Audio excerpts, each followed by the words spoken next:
రాజకీయాల్లో పెను ప్రకంపనలు రేపే ఒక విస్తుపోయే నిజం ఇప్పుడు బయటపడింది.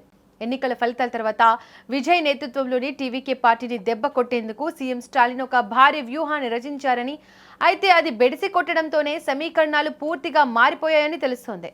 టీవీకే పార్టీకి కాంగ్రెస్ ఎందుకు మద్దతు ఇచ్చిందనే ఉత్కంఠకు తెరదించుతూ తమిళనాడు సిపిఎం ప్రధాన కార్యదర్శి బాబీ వెల్లడించిన విషయాలు ఇప్పుడు సౌత్ ఇండియా పాలిటిక్స్ లో హాట్ టాపిక్ అయ్యాయి.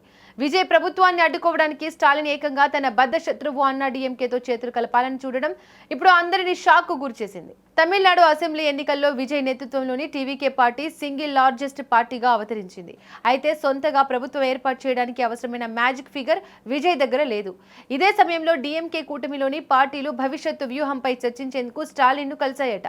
ఆ చర్చల సమయంలో స్టాలిన్ ఒక వింత ప్రతిపాదనను తెరపైకి తెచ్చినట్లు తెలుస్తోంది. విజయ్ ప్రభుత్వం ఏర్పాటు చేయడం అసాధ్యమని, ఇతర పార్టీలన్నీ డీఎంకే కూటమిలోనే ఉన్నాయని, ఈ అవకాశంతో విజయ్ ముఖ్యమంత్రి కాకుండా అడ్డుకోవడానికి ప్రస్తుతం బీజేపీ కూటమిలో ఉన్న అన్నా డీఎంకే పార్టీకి మద్దతు ఇద్దామని స్టాలిన్ ప్రతిపాదించారట.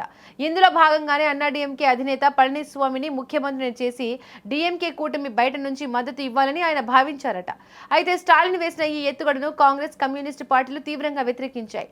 బీజేపీతో పొత్తులో ఉన్న అన్నా డీఎంకేకు మద్దతు ఇవ్వడం అంటే పరోక్షంగా బీజేపీ ప్రభుత్వానికి మద్దతు ఇచ్చినట్లే అవుతుందని కాంగ్రెస్ నేతలు వాదించారు. సెక్యులర్ పార్టీగా ఉంటూ బీజేపీ మిత్రపక్షంతో కలవడం సాధ్యం కాదని తేల్చి చెప్పారు. స్టాలిన్ ఎంత ద్రోహానికైనా సిద్ధపడతారని అర్థం చేసుకున్న కాంగ్రెస్ పార్టీ డీఎంకే కూటమి నుంచి బయటకు వచ్చేసింది. స్టాలిన్ కుట్రను పసిగట్టిన తర్వాతే తాము విజయ్ టీవీకే పార్టీకి మద్దతు ప్రకటించామని బాబీ స్పష్టం చేశారు. ఒకవేళ కాంగ్రెస్ ఆ సమయంలో బయటకు రాకపోతే తమిళనాడులోని బీజేపీ మద్దతు ఉన్న అన్నా డీఎంకే ప్రభుత్వం ఏర్పడేదని, దాన్ని అడ్డుకోవడానికే తాము ఈ నిర్ణయం తీసుకున్నామని బాబీ వివరించారు. కాంగ్రెస్ ద్రోహం చేసిందని డీఎంకే విమర్శిస్తున్న నిజానికి స్టాలిన్ తన మిత్రపక్షాలకే వెన్నుపోటు పొడవాలని చూశాడని బాబీ ఆరోపించడం ఇప్పుడు పెను దుమారం రేపుతోంది. దీంతో తమిళనాడులో రాజకీయ సమీకరణాలు మరోసారి రసవత్తరంగా మారాయి.